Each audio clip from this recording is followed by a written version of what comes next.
আবারও একটা বিয়েবাড়ির খাওয়া দাওয়ার ভিডিও নিয়ে চলে আসলাম।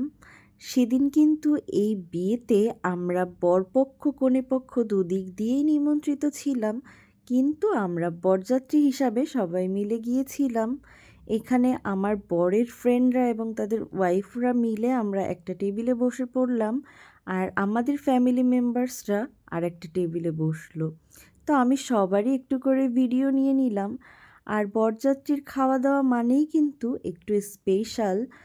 বরযাত্রীদের জন্য একটা স্পেশাল নাস্তাও ছিল, কিন্তু আমরা সেটা নেইনি, তাই ভিডিওটা করতে পারিনি। এখানে ছিল সাদা পোলাও আর ভেটকি কাটলেট। আমি যদিও ভেটকি মাছ খাই না।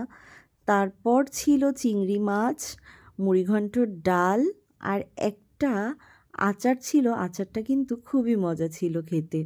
তারপরে চলে আসলো রোস্ট। রোস্ট তো আমরা সবাই পছন্দ করি। আর এদিকে যখন মাটন চলে আসলো, আমি সবার থেকে একটু রিভিউ নিচ্ছিলাম যে কে কত পিস মাটন খাবে। কেউ বলছিল 10 পিস, কেউ বলছিল 15 পিস।